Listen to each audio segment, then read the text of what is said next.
The question of whether AI will replace most jobs is nuanced and multifaceted, with implications that extend beyond the realm of employment. By embracing innovation, fostering collaboration, and prioritizing inclusivity, we can navigate the challenges and opportunities presented by AI for a future that is prosperous, equitable, and sustainable for all. Though artificial but genuine. Though not a human, but has brain. Though no emotions, but teach how to emote. Though not eating, but teach how to cook. Though not writing, but teach how to write. Though not studying, yet it gives tips in studies. Though no diploma, but a master in all degrees. Like humans, it feels tiresome. Just unplug and open once more your artificial gadget. Never complain, even being called as computer. Thank you.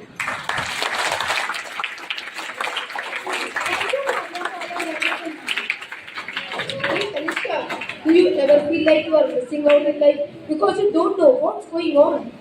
Yes, it is the feeling or perception that others are having more fun, living better lives, or experiencing better things than you are. Yes, this phenomena is becoming increasingly common, in part thanks to social media and cause stress in our life. So now I would like to call our next participant from Greenhouse, Lakshita Yadav, and her topic is FOMO, fear of missing out.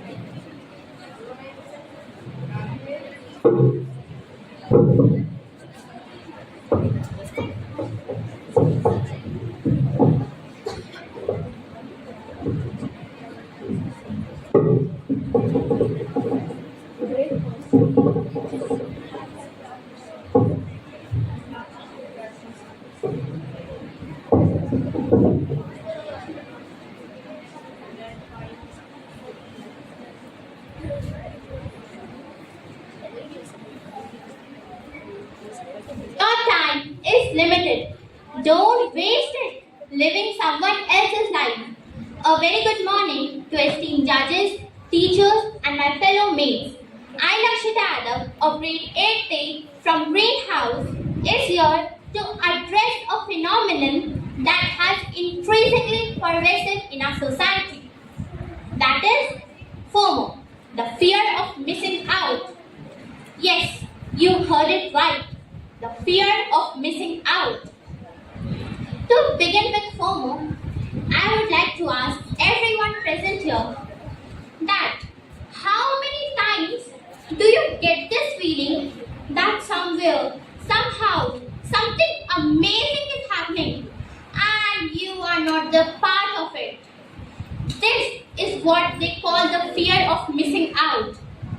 Born in digital age, FOMO encapsulates the apprehension that one is not experiencing what others are. It's the phenomena that both propels us forward and holds us back, a double-edged sword with its own set of pros and cons. FOMO can be a powerful motivator. It pushes us to step out of our comfort zones, try new things, and seize opportunities we might otherwise overlook. It can inspire us to connect with others, attend events, and engage in activities that can enrich our lives. FOMO encourages us to make most of our time and embrace life adventures with enthusiasm. Let's talk about FOMO marketing. It is a powerful tool to drive engagement and sales. Let's say you want a mobile phone and have already decided the brand and the model you will purchase. And while on the way home from work, you notice a local mobile shop offering 35% off on the exact mobile you want to purchase. But due to financial constraints, you are still contemplating the decision and have not made up your mind. However, when you see the discount, would you not feel the urge to buy it before the deal urgency FOMO marketing strategy creates for your customers. You won't believe, but 60% of the millennials make a reactive purchase after experiencing FOMO. Huh. However, there's also a darker side to it. Constantly feeling like we are missing out can be exhausting and stressful. It can fuel anxiety, depression, and feelings of inadequacy as we compare ourselves to others' highlight reels on social media. Do you know? 80s admit to looking at their social media profiles because of FOMO. And according to a survey conducted by MyLife.com, found that 70% of the millennials experience FOMO related to social media. So, how do we navigate the pros and cons of FOMO? It's about finding a balance. We should embrace the positive aspects of FOMO as a source of motivation and inspiration, but also recognize when it's negatively impacting our mental well-being. We should practice mindfulness, focus on gratitude, and set boundaries with technology to cultivate a healthier relationship with FOMO. Last but not the least, I chose this topic because it's something that nearly affects all of us. Overall, FOMO is a rich and multifaceted topic that can spark thought-provoking conversations and can offer valuable insights into contemporary culture and human psychology. I would like to ask all of you that do you want to address FOMO as the fear of missing out or the focus on missing out? The choice is yours. Thank you.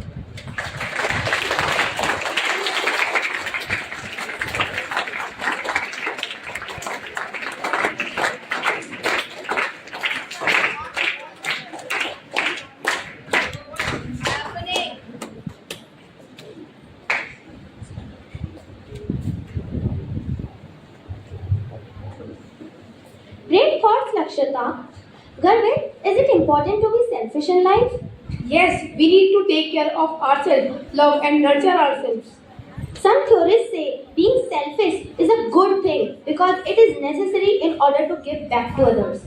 But our parents and most religions tell you that being selfish is bad and you need to put needs of others before your own. Let's not fight over this and call our next participant from Orange House, Dorina, and her topic is the joy of being selfish.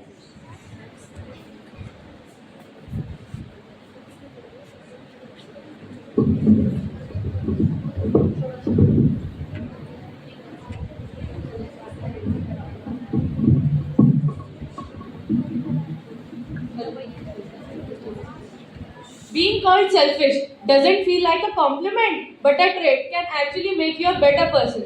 Namaskar everyone. I am Dorina from class 7th A from Orange House. Today I am going to tell you about the joy of being selfish.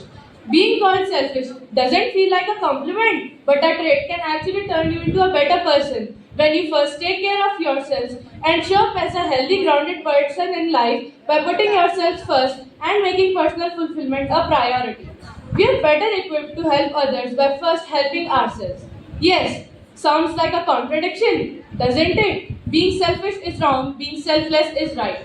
This is what has been programmed into us for centuries. Ensure your mask is securely fastened before helping others with theirs. The stresses and strains of life often turns us into different people since we often find ourselves having to perform, not out of choice but out of necessity.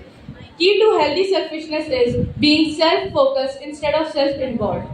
When schedule some me time and you will discover benefits. You'll be happier, can balance your need with the needs of others, taking care of yourselves, having self-respect, not letting others to take care of yourselves.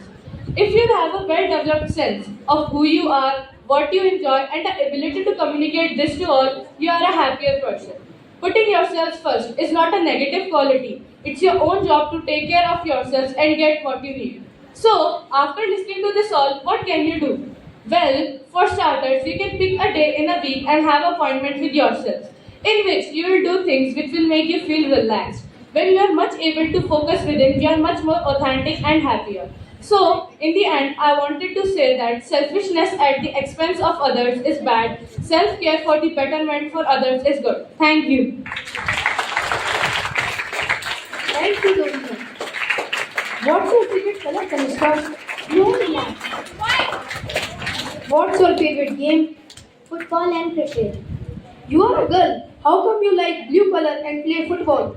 So what's wrong in that? Not all girls like pink color. Who made this rule that pink is for girls and blue is for boys? Neither boys nor girls are born with these behavior traits. These are something that we as a society do to them to make them reach that point. Yes, you are right. Now, I would like to call our next participant from Orange House City, and her topic is gender gap.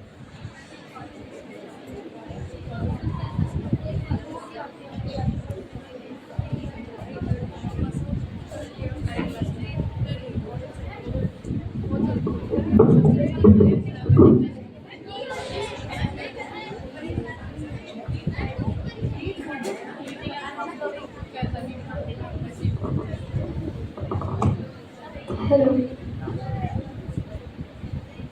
Namaskar everyone. I am Siri from Orange House and my topic is gender gap. Let's talk about gender gap. It's a gap that comes between girls and their full potential. You see, starting at age 5, girls stop believing that they can be president, scientists, astronauts, big thinkers, CEOs, and the list goes on. Why? Because what else are we going to believe? When by age 7, we are more likely to think that boys are smarter than us. That's ridiculous.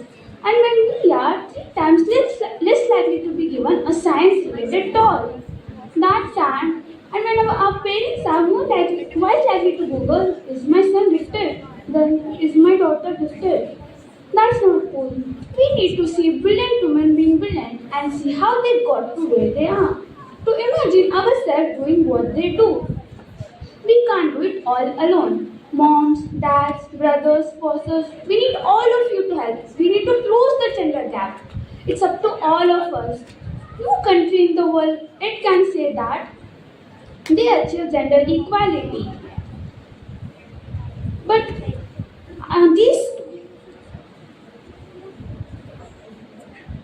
these rights I consider to be human rights, but I am one of the lucky ones. My life is sheer privilege.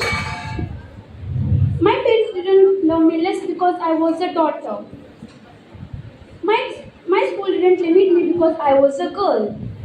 My teachers appreciate me. These influences were the gender equality ambassadors that made me who I am today. According to me, both men and women should feel free to be strong. It's time that we all pursue gender on a spectrum instead of two sets of opposing idols. If we stop defining each other by what we are not and start defining ourselves who we are, we all can be freer. And this is what he or she is about. It's about freedom. So in the end, I want to say, gender parity is just not good for women, it's good for society. Thank you.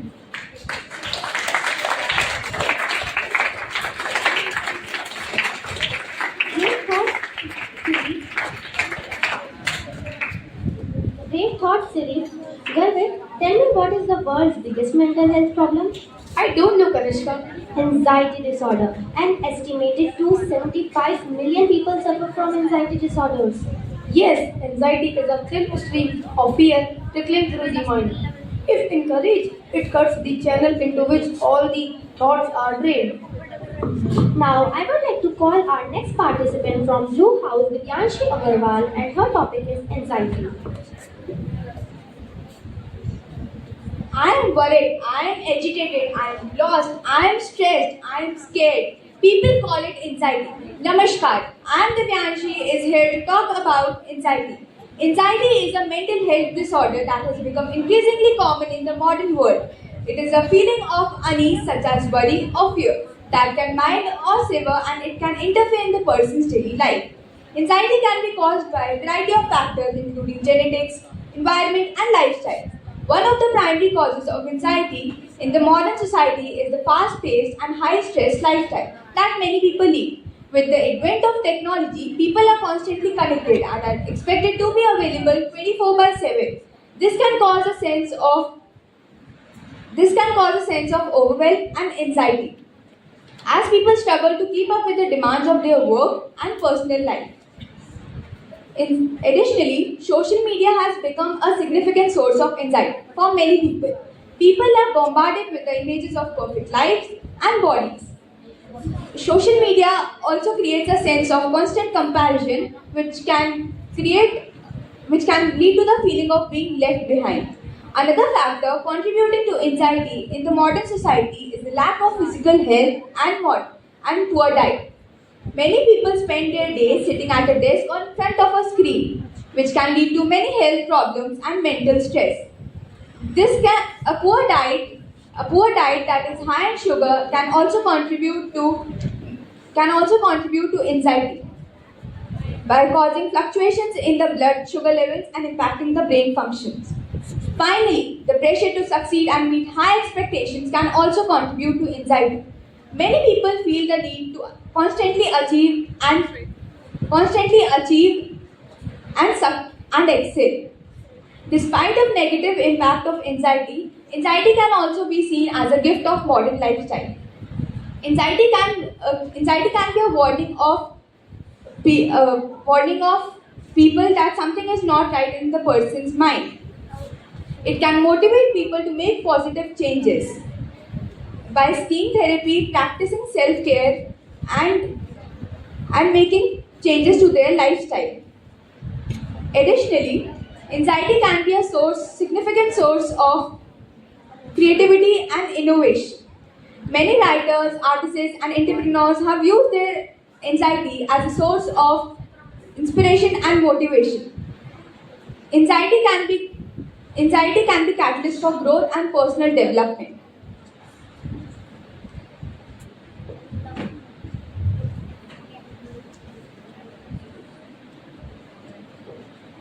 As people learn to face their fears and overcome challenges. Thank you.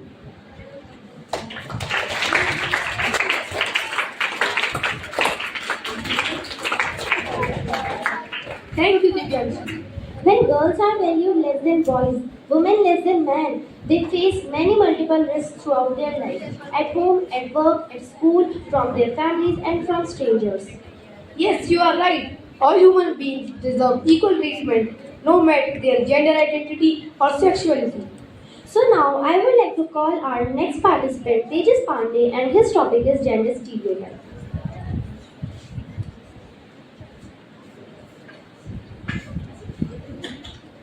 Good morning to one and all present here. My name is Tejas Pandey and I am from class 7th A. Today I will be sharing my thoughts on gender stereotype.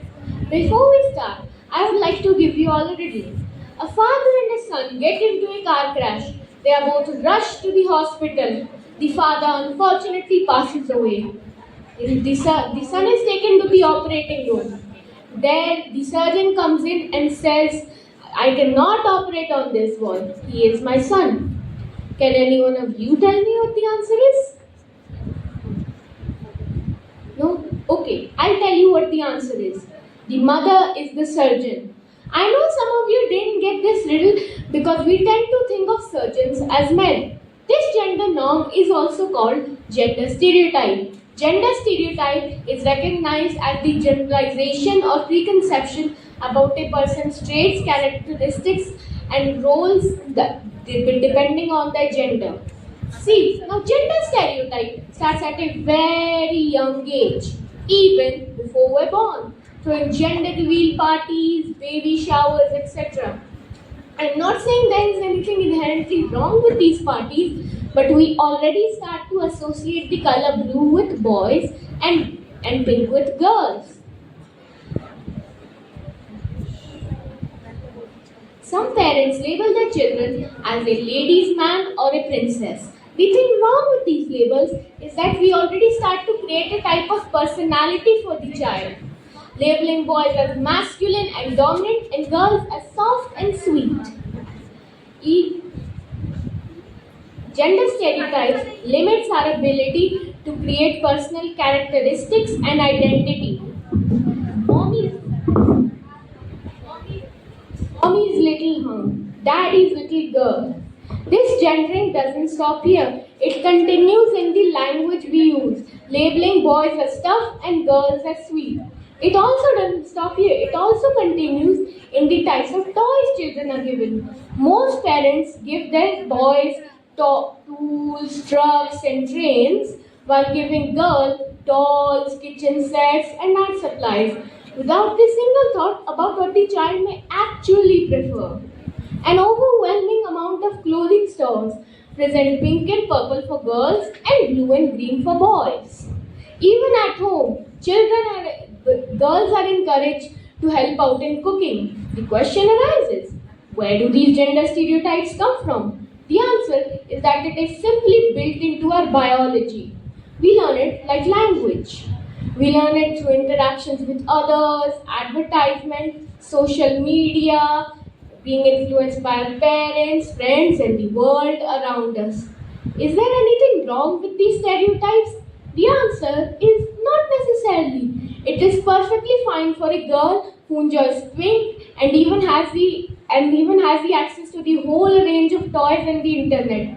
But when it starts to affect our mindset on personality, job, occupation, and physical preference.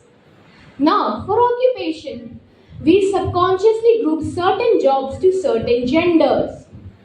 For example, we expect teachers and nurses to be women, and we expect engineers and mechanics to be men. Now, let's take engineering for example. It is a very male-dominated field with only about 13% of the workforce being women, though there have been made recent changes that cater more towards women. But most women that graduate with an engineering degree either never use it or leave due to a toxic work environment. The expectations, how to say, talk, behave, lead to an overcompensation, which can lead to us trying to fit into them even if we may not be able to fit. It is like trying to fit into an old t-shirt that you wore when you were young. How do we break gender stereotype? How do we create confidence in our own gender identity? The answer is simply through education. Therefore, UNESCO has stated in its Global Education Monitoring Report that the support of the government is crucial, reviewing teacher training programs, curriculum, textbooks, etc. Teachers have become essential to provide quality gender-neutral education by sharing gender-neutral toys and doing activities that break gender bias. I believe given the freedom of who they are and who they want to be, we will allow each individual to value themselves better. I believe gender stereotype should be more than just casual house talk. I believe it should be a concentrated effort to stop gender stereotypes from being run and perpetrated. Thank you.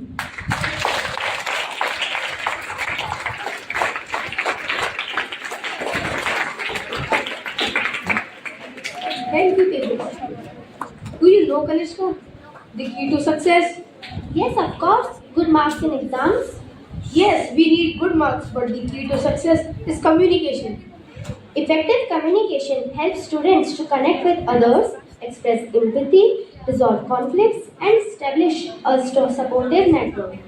Yes, you are right. Now, I would like to call our next contestant from Red House, Varun Singh, and his topic is the art of effective communication, unlocking doors to success.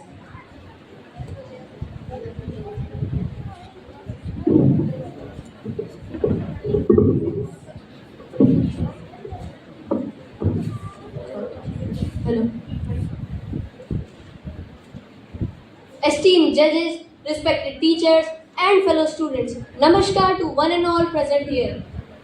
Namaskar to one and all present here. Today, I, Varun Singh, representing Red House, stand before you not merely as a speaker, but as a messenger of a profound truth, a truth that transcends mere words and touches the very essence of human existence, the art of effective communication. Imagine a world where every whispered dream remained imprisoned within the confines of one's soul, where every unspoken word echoed in the vastness of silence, where every heartfelt plea fell upon deaf ears.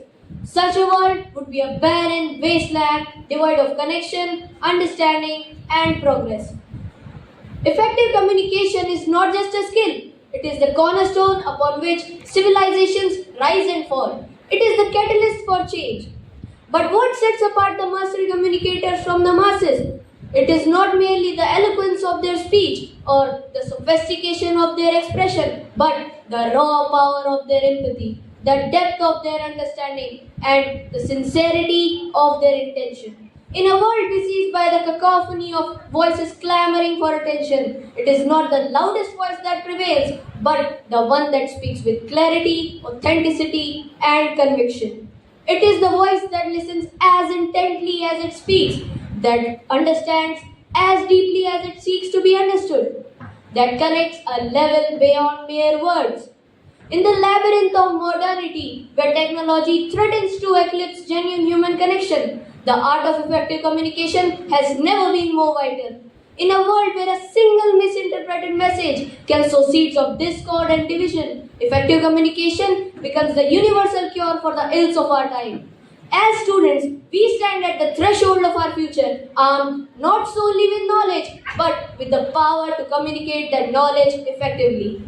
Let us pledge to own our communication skills and to wield the power of our words with wisdom and compassion, and to unlock the doors of opportunity, not just for ourselves, but for all who stand in need. In conclusion, the art of effective communication is not simply a tool for success, but a beacon of hope in a world adrift in a sea of noise. Let us embrace it, cherish it, and wield it with the reverence it deserves. For in its mastery lies the promise of a brighter tomorrow. Thank you.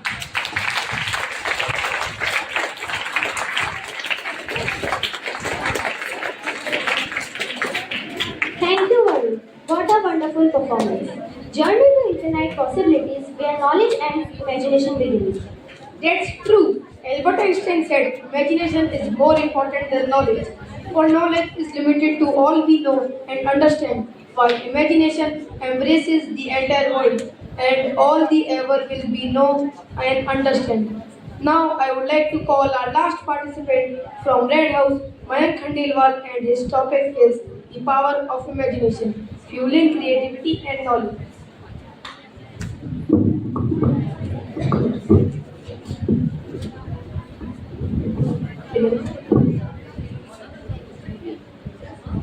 Everyone has a creative potential, and from the moment you can express this creative potential, you can start changing the world.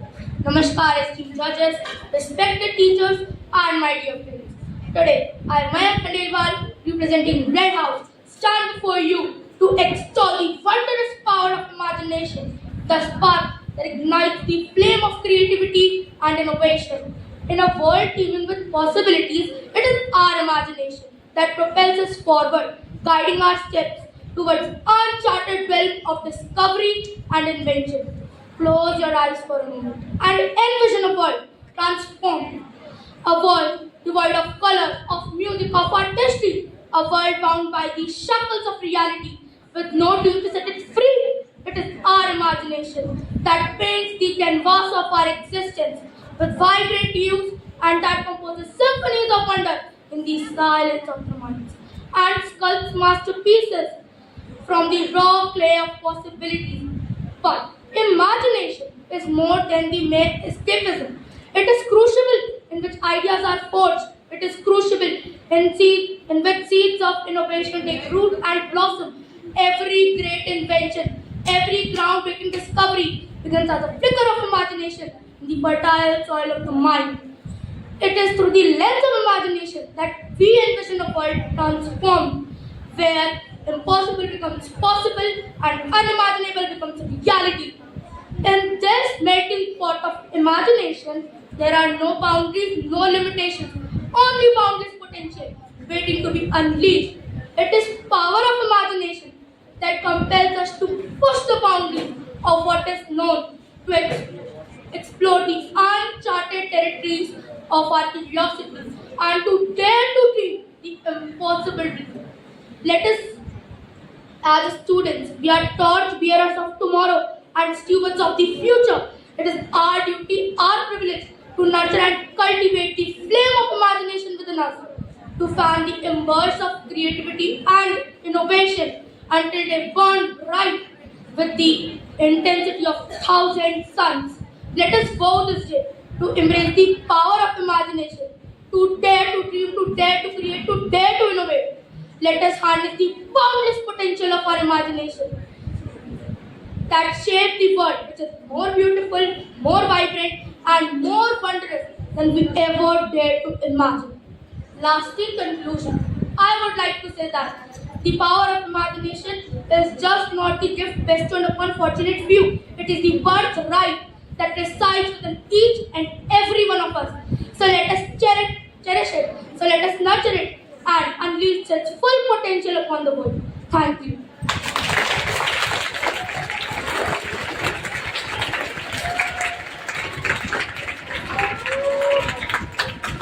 Thank you, Manu. Each speaker did a wonderful job of clearly communicating their arguments and was well prepared. Even if everyone performed wonderfully, we still need to know who the judges believe was the best. I'd like to call Principal Ma'am to the stage to announce the name of the winners.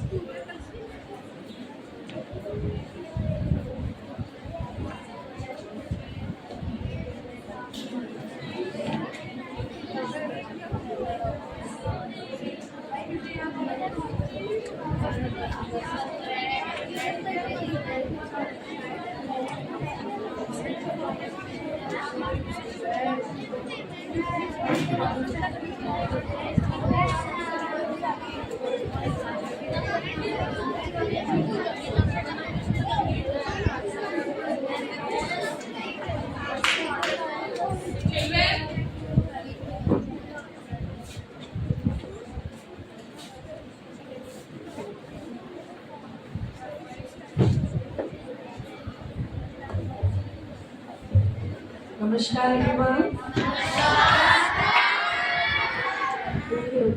Fine. First of all, before coming to the topic for which we have assembled here, I just wanted to ask each one of you that just a few days before, maybe yesterday or day before, Rajshri ma'am must have conducted a session on enrolling on extra marks. How many of you have registered yourselves? Is Rajshri ma'am there? Ma'am, do you feel they must have all registered? They must have done that? You feel? How will you check that, ma'am? I am going to check it today through the admin ID. And the class teachers can also check this. Yes, ma'am, they can also. So class teachers, it is your responsibility to check that each one of them has registered with the given login IDs and other credentials. Very, very important. Because now onwards, listen carefully children. Do you have regular school diaries which we used to have earlier? Okay. So let me tell you why the diaries have not been given this year. Because we want to go paperless. Number one. Should we go paperless? Yes. Why must we go paperless?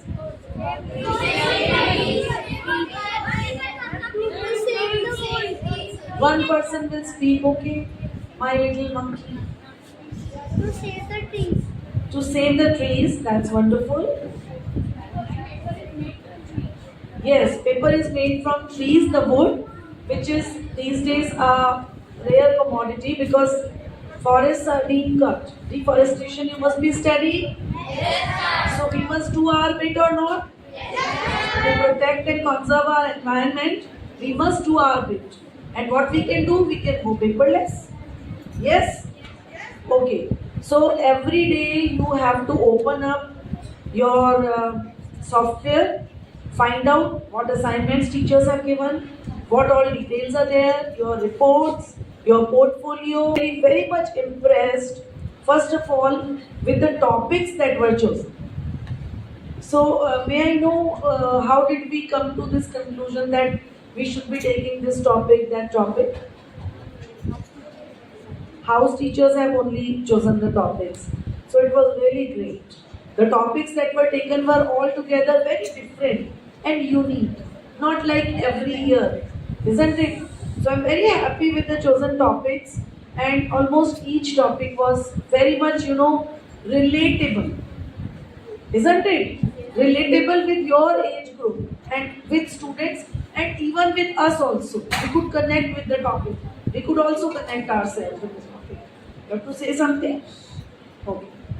I hope you must have heard everybody properly, carefully, and you must have learned also something.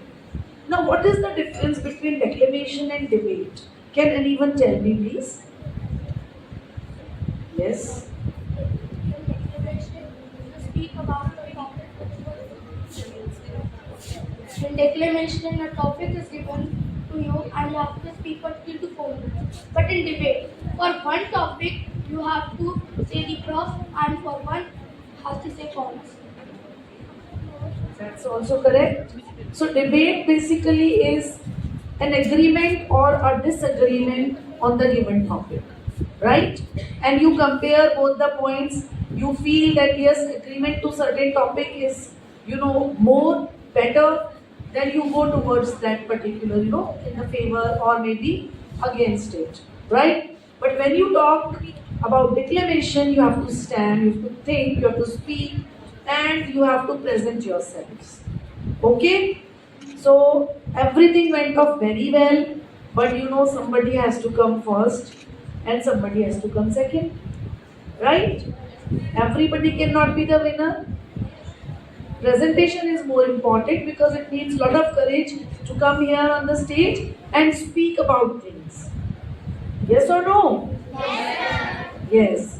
And I want to have new participants every time now. A few are the ones who are well trained, but yes, CD and There were few who spoke for the first time. I know that. Okay. So the first prize goes to Mayank.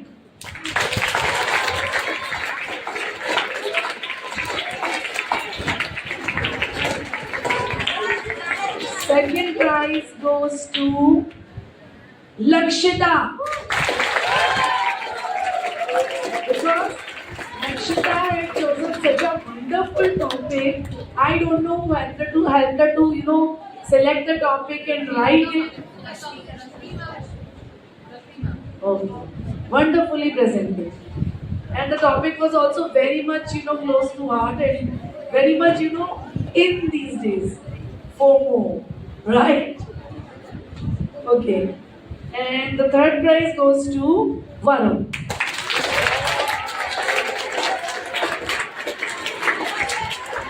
So this is it. So I can see a lot of smile on the Red House teachers' faces. I can see that. I would like to say he is a new child. He spoke for the first time on stage. Varun has come for the first time on stage. No, ma'am, we have trained him for orientation and rest of the things and from Red House he has participated for the first time. Okay. That's Extremely well trained. yes, very good, well done. So teachers, well done. It was really enjoyable. I thoroughly enjoyed listening to each child today. Thank you so much.